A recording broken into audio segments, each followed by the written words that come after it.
주시 하나님의 말씀 보겠습니다. 구약성경 민수기 6장 22절에서 27절 말씀입니다.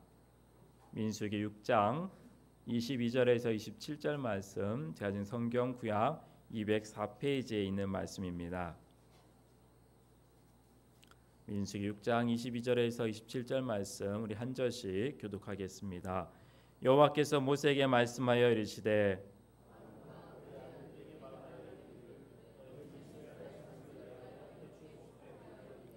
여호와는 내게 복을 주시고 너를 지키시기를 원하며 여호와는 그 얼굴을 내게로 향하여 드사 평강 주시기를 원하노라 할지니라 하라.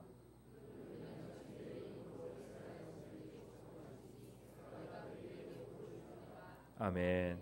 이 시간 담임 목사님 나오셔서 축복의 가정이라는 제목으로 말씀 전해주실 때 은혜 많이 받으시기 바랍니다.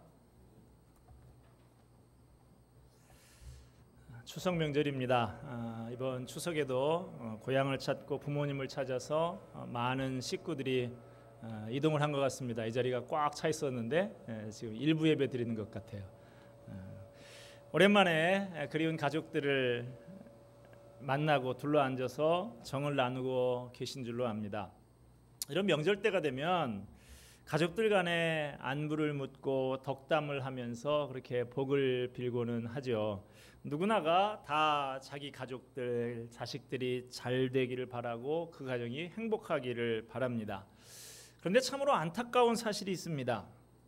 많은 사람들이 복을 빌기는 하는데 하나님이 빠진 복을 구하는 경우가 많다는 사실입니다. 뭘 구합니까? 돈을 많이 구해요. 부자 되세요. 이게 새해가 되면 요즘 인사가 예전에는 복 많이 받으세요가 아니라 이제 부자 되세요. 이렇게들 많이 합니다. 대박 나세요. 이런 얘기도 하고 어느 개업집에 가봤더니 화환에 이렇게 써 있는데 돈 세다가 잠드소서 이런 것도 돈이 복인 것 같아요. 요즘에는 어떻게 해야 우리 가정이 진정으로 잘 되고 행복할 수 있을까요? 하나님 아니면 안 됩니다. 왜냐하면 가정을 세우시는 이도 하나님이시고 지키시는 이도 하나님이시기 때문에 그렇습니다. 시편 127편에서 이렇게 말씀합니다. 여호와께서 집을 세우지 아니하면 세우는 자의 수고가 헛되며 여호와께서 성을 지키지 아니하시면 파수꾼에 깨어 있음이 헛되도다. 너희가 일찍 일어나고 늦게 누우며 수고의 떡을 먹음이 헛되도다. 하나님께서는 만복의 근원이 되시고 우리에게 복 주시기를 원하시는 하나님이십니다. 그러므로 무엇보다도 하나님과의 관계가 바로 되어야 진정 복된 삶을 살 수 있고 복된 가정을 만들어갈 수가 있는 것입니다. 오늘 본문은 하나님께서 모세를 통해서 제사장들에게 명령하시는 내용입니다. 그 내용은 이스라엘 백성들을 축복하라라고 말씀하시면서 어떻게 축복할 것인가에 관해서 구체적으로 알려주신 말씀입니다. 구약에서 복을 빌어주는 것은 제사장들의 고유한 권한 중에 하나였습니다. 하나님께서는 당신을 찾아와서 예배하고 돌아가는 사랑하는 백성들을 축복하는 권한을 제사장들에게 위임하셨습니다. 이 전통을 따라서 지금도 교회에서 예배를 마칠 때 축도의 순서로 마치는 것이 일반적이죠. 축도로 쓰이는 성경 구절이 신구약 성경에 한 구절씩 있는데요. 그래서 그 중에서 이 한국 교회에서는 대부분 신약에 있는 고린도후서 13장 13절의 말씀 사도 바울의 축도를 즐겨서 사용을 합니다. 주 예수 그리스도의 은혜와 하나님의 사랑과 성령의 교통하심이 너희 무리 중에 있을지어다.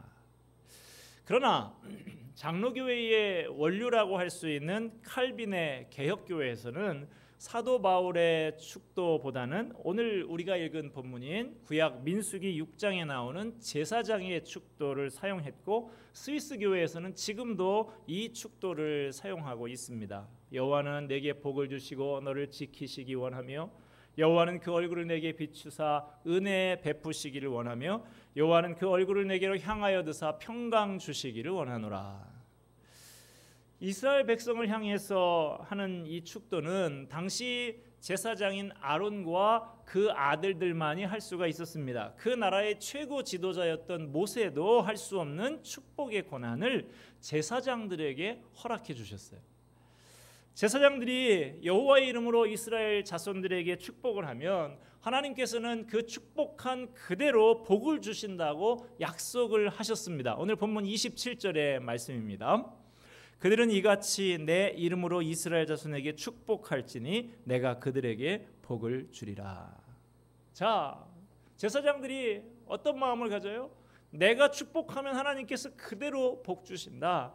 이런 하나님의 약속에 대한 확신을 가지고 자기는 지금 하나님의 축복의 통로라라는 확신을 가지고 백성들을 축복해야 했습니다. 자, 이때는 구약 시대였어요. 그때는 제사장이 이런 축복권을 가지고 있었습니다. 그러나 지금 우리가 사는 시대는 어떻습니까? 만인 제사장의 시대입니다. 베드로전서 2장 9절 말씀해 보면 너희는 택하신 족속이요 왕 같은 제사장들이라라고 하셨습니다. 우리 모두가 다 제사장이라는 거예요. 저와 이 자리에 있는 모든 분들이 다 그런 축복의 권한을 가지고 있는 제사장들이다. 제사장이 따로 있는 것이 아닙니다. 목사만 제사장이 아닙니다. 우리 모두가 제사장들이에요. 예수님께서 십자가에서 죽으시고 성소의 휘장이 위에서 아래로 쫙 갈라졌습니다. 그래서 이제는 누구나 예수 그리스도를 힘입어서 하나님의 은혜의 보좌 앞으로 그 지성소로 나아갈 수가 있게 되었고 누구나 제사장의 역할을 감당하는 시대가 된 것입니다. 여러분들은 여러분 각자의 가정에 파송된 하나님의 제사장들인 줄로 믿으시기를 바랍니다. 그러므로 여러분은 여러분의 가족들을 축복할 권한과 책임을 아울러 가지고 있습니다. 우리는 하나님의 은총을 이어주는 통로가 될 수 있습니다. 그러므로 우리는 주님의 이름으로 부지런히 축복을 해야 됩니다. 돈 세다 잠드소서 이런 거 하지 마시고요. 주님의 이름으로 오늘 나오는 주님의 그 지키심과 그 은혜와 그 평강을 부지런히 축복하시기를 바랍니다. 축복에 인색한 사람 되지 마시고 우리 가족들에게 축복의 언어를 사용하시는 축복의 가정이 되시기를 바랍니다. 자, 그러면 하나님께서 우리에게 복을 빌기 원하는 내용은 어떤 것인지 본문을 한 절씩 살펴보도록 하겠습니다. 첫째 구하라고 하신 복은 하나님의 지키심, 하나님의 보호입니다. 오늘 본문 24절 말씀을 봅니다. 여호와는 내게 복을 주시고 너를 지키시기를 원하며. 여기서 지키신다라고 하는 말은 히브리어로 샤마르인데요. 둘레에 가시로 울타리를 친다 이런 의미를 가지고 있습니다.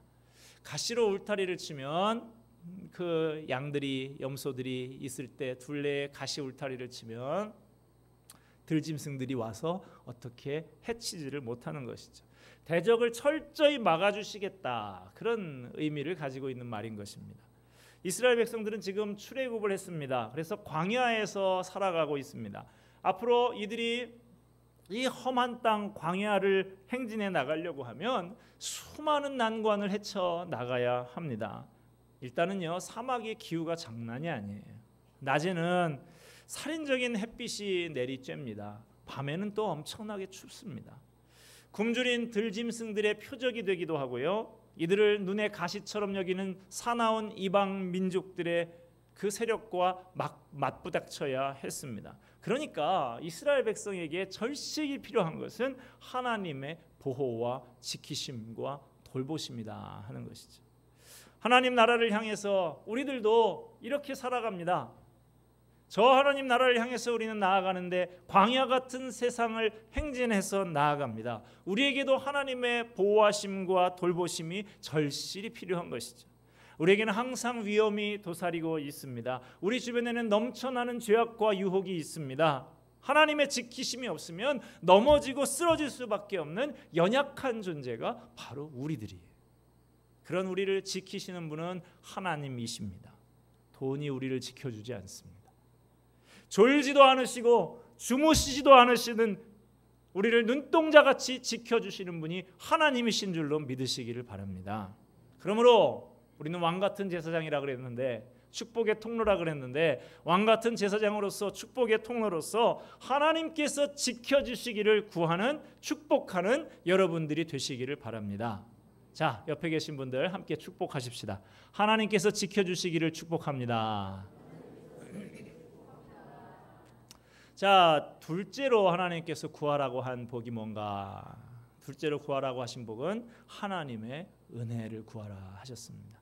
본문 25절 말씀을 보겠습니다. 여호와는 그의 얼굴을 내게 비추사 은혜 베푸시기를 원하며. 자, 여기서 여호와의 얼굴이라는 표현을 썼는데요, 하나님은 영이십니다. 그래서 얼굴이 있을 수가 없는 것이죠. 그러므로 여기서 이 하나님의 얼굴, 여호와의 얼굴이라는 표현은 이른바 신인 동영론적인 표현이라고 할 수가 있습니다. 영이신 하나님이 우리 육신을 가진 인간의 모습에 빗대어 표현한다면 이렇게 표현할 수 있겠다, 이런 표현을 한 것이죠. 인간이 그 품은 마음에 따라서 얼굴이 그렇게 어두워지거나 밝아지는 것처럼 하나님께서도 인간이시라면, 하나님께서도 인간처럼 얼굴을 갖고 계시다면 이러실 것이다 라고 하는 것이죠. 여기서 얼굴을 비춘다라고 하는 것은 인자한 마음으로 다가오신다, 인자하게 바라보신다, 이 말이에요. 하나님께서 당신의 얼굴을 가리고 외면하신다는 것, 인간 편에서는 절망이고 죽음을 의미합니다. 반면에 하나님께서 그 얼굴을 우리에게 비추신다라고 하는 것은 생명이요 구원인 것입니다. 여기 은혜라는 말이 나오는데 히브리어로 하난입니다. 긍휼히 여기다, 불쌍히 여기다라고 하는 말이에요. 하나님의 은혜는 죄로 말미암아 영적으로 죽은 인간을 불쌍히 여기셔서 조건 없이 베풀어 주시는 한량 없는 사랑입니다. 피터 하밀의 작품 노란 손수건이라는 글을 여러분 잘 아시고 계실 겁니다. 플로리다로 향하는 버스에서 한 남자가 몸을 웅크리고 앉아 있습니다. 윌리라고 하는 사람인데, 이 허름한 옷을 입고 덥수룩한 수염을 해서 입술을 굳게 닫고 앉아 있는 그 사람에게 옆에 있는 사람이 접근을 해서 대화가 시작이 됩니다. 괴로운 표정을 지으면서 윌리가 입을 엽니다. 나는 뉴욕 교도소에서 4년 동안 복역하고 집으로 돌아가는 길입니다. 감옥에 있는 동안 나 때문에 아내가 너무 많이 힘이 들까 봐서 나를 떠나서 새로운 삶을 선택해도 된다라고 편지를 썼습니다. 얼마 전에 형기를 다 마치고 아내에게 다시 편지를 썼습니다. 혹시 아직까지 나를 기다리고 있다고 하면 내가 집에 가는 날 집 앞에 있는 그 떡갈나무에다 노란 손수건 한 장만 매달아 달라고. 그러면 나를 환영한다는 뜻으로 알고 내가 집에 들어갈 것이고, 만약에 노란 손수건이 매달려 있지 않으면 나는 그냥 지나치겠다, 이런 편지를 씁니다. 주변에 있는 버스의 승객들이 다 이 얘기를 들었습니다. 그 시골 마을 어귀에 버스가 다다르자 승객들은 손에 땀을 쥡니다. 떡갈나무가 보이기를 기다렸습니다. 그리고 탄성을 지릅니다. 한 장이 아니라 수백 개의 노란 손수건이 떡갈나무 가지가지마다 그렇게 깃발처럼 휘날리고 있었던 것입니다. 죄인된 우리를 하나님의 자녀로 받아주신 하나님의 은혜도 이와 같습니다. 우리를 내버리셔도 아무 할 말이 없는 그런 존재지만 하나님께서 우리를 기다려주셨고 우리를 받아주셨습니다. 하나님의 은혜가 없으면 인간은 아무것도 아닙니다. 하나님의 은혜가 아니면 이 땅에서도 고통의 삶을 살아가다가 죽어서도 지옥의 형벌이 기다리고 있습니다. 우리에게 있는 모든 것이 하나님의 은혜가 아닌 것이 없습니다. 우리는 아무것도 아니지만 하나님의 넘치는 은혜로 말미암아 이제까지 살아왔고 앞으로도 그 은혜가 있어야 살아갈 수 있습니다. 우리가 살고 죽는 것이 하나님의 은혜의 빛, 그 은혜의 얼굴에 달려 있습니다. 그러므로 우리가 하나님 앞에 복을 빌 때에 하나님께서 그 인자한 얼굴을 우리에게 비추사 은혜 베푸시기를 구해야 할 줄로 압니다. 그런 사람에게 주님께서는 인자한 얼굴로 바라보시며 다가오셔서 은혜와 사랑을 베풀어 주겠다고 약속하십니다. 그러므로 우리가 왕같은 제사장이라 그랬는데 축복의 통로라 그랬는데 왕같은 제사장으로서 축복의 통로로서 하나님께서 인자한 얼굴을 비추사 은혜 베푸시기를 축복하는 여러분이 되시기를 바랍니다. 자, 옆에 계신 분들 한 번 더 축복하십시다. 하나님께서 은혜 베푸시기를 축복합니다. 자, 이제 세 번째입니다. 하나님께서 구하라고 하신 복은 하나님의 평강입니다. 본문 26절 말씀을 봅니다. 여호와는 그 얼굴을 내게로 향하여 드사 평강 주시기를 원하노라. 자, 여기서 평강이라고 하는 말 여러분 히브리어로도 잘 아시죠? 뭐죠? 샬롬입니다. 샬롬. 어떤 사람들은 죽을 놈 아니고 살롬이라고 그렇게 얘기하는데 그런 말이 아니고 샬롬. 이 샬롬이란 말은 기본적으로 안녕, 완전함, 온전함 이것을 의미하는 그런 말입니다. 이 샬롬이라는 말이 다양한 용례에서 쓰이고 있는데요. 상대방의 신체적인 안전이나 물질적인 번영을 기원할 때도 쓰이고요. 다른 사람들의 관계에서 조화롭고 일치하고 화합할 때 나라에 이 샬롬이라는 말이 쓰이면 전쟁이 없는 평화의 상태일 때, 가정의 경우에는 서로 화목하고 사랑이 넘치는 행복한 가정에 이 샬롬이라는 말을 사용을 합니다. 그야말로 이 샬롬이라는 말은 가장 바람직하고 이상적인 상태를 말하는 것이죠. 그런데 인간의 죄악으로 인해서 이 세상에는 샬롬이 없어졌습니다. 진정한 의미의 샬롬, 오로지 예수 그리스도를 통해서 먼저 하나님과 평화하는 것을 통해서만 이루어질 수 있는 것입니다. 하박국 선지자는 이렇게 노래했습니다. 비록 무화과 나무가 무성하지 못하며 포도나무에 열매가 없으며 감람나무에 소출이 없으며 밭에 먹을 것이 없으며 우리의 양이 없으며 외양간에 소가 없을지라도 나는 여호와로 말미암아 즐거워하며 나의 구원의 하나님으로 말미암아 기뻐하리로다. 이러한 고백이 나올 수 있는 것은 하나님께서 우리에게 평강을 허락해 주실 때 가능한 것입니다. 그러므로 왕같은 제사장으로서 축복의 통로로서 하나님께서 그 얼굴을 향하여 드사 평강 주시기를 축복하는 여러분이 되시기를 바랍니다. 자, 마지막으로 우리 옆에 계신 분들 함께 축복하십시다. 하나님께서 평강 주시기를 축복합니다. 네, 추석 명절입니다. 오랜만에 가족들 만나서 안부를 묻고 덕담을 하고 복을 빌고 그렇게 하는데요. 여러분의 가정이 축복의 가정이 다 되시기를 바랍니다.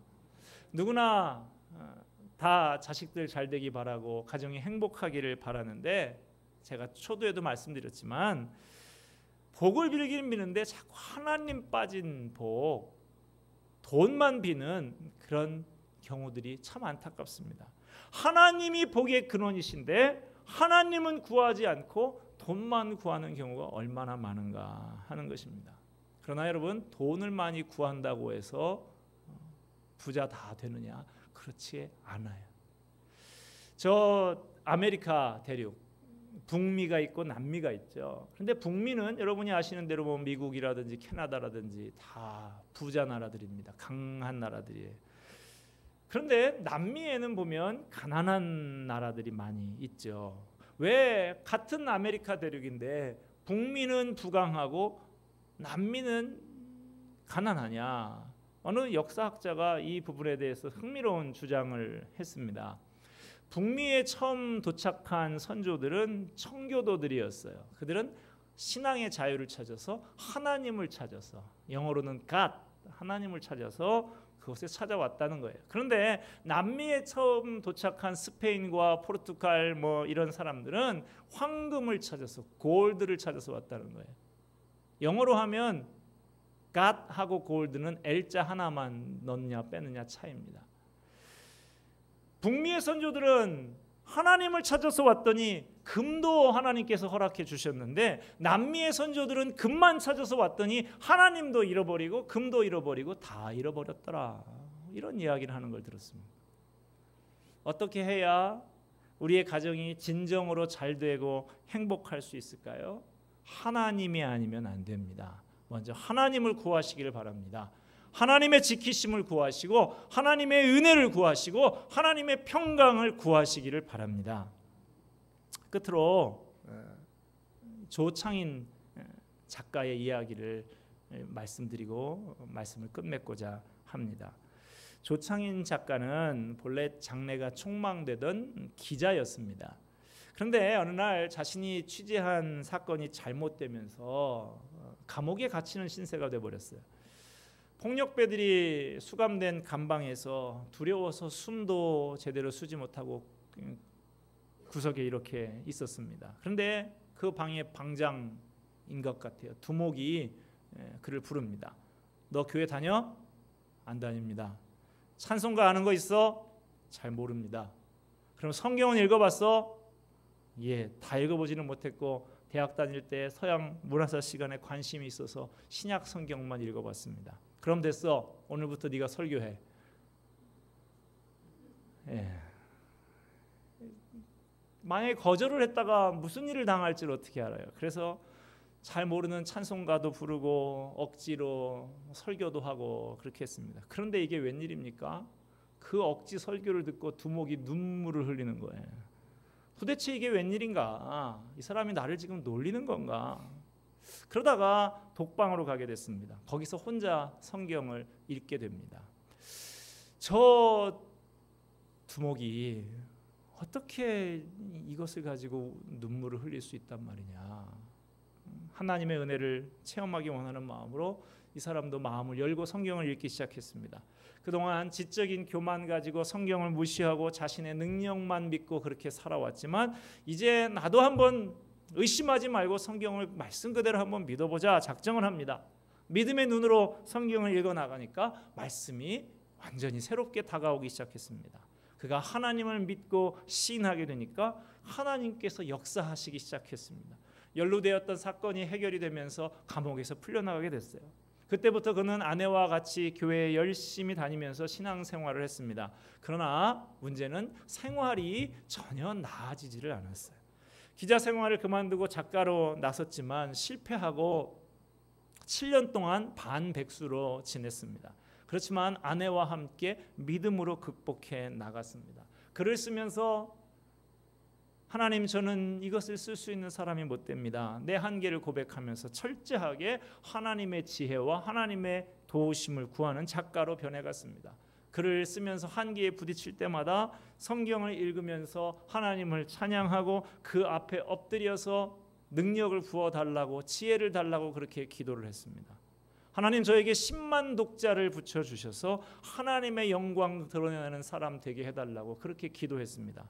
그렇게 믿음으로 기도하면서 몇 년간 쓴 소설이 출판이 됐어요. 10만 독자를 붙여달라고 그렇게 기도했는데 하나님께서 무려 150만 독자를 붙여주셨습니다. 밀리언셀러, 어마어마한 큰 히트가 됐어요. 기도 중에 만들어졌던 그 소설이 바로 아버지의 사랑을 주제로 한 소설 가시곡이라고 하는 유명한 소설이 된 것이죠. 이 조창인 작가가 간증을 합니다. 하나님은 살아계십니다. 저의 한계를 솔직하게 인정하고 매 순간 하나님의 능력과 도움을 구하면서 기도할 때 하나님께서 응답해 주시고 저를 축복해 주셨습니다. 하나님은 우리에게 복을 주기 원하시는 하나님이십니다. 그러므로 주님의 약속의 말씀을 믿고 왕같은 제사장으로서 축복의 통로로서 서로를 축복하는 축복의 가정이 되시기를 바랍니다. 그래서 하나님의 지켜주시는 보호의 복, 그 은혜의 복, 평강의 복 다 풍성히 받아 누리며 살아갈 수 있는 저와 여러분이 되기를 주님의 이름으로 축원드립니다. 기도하겠습니다.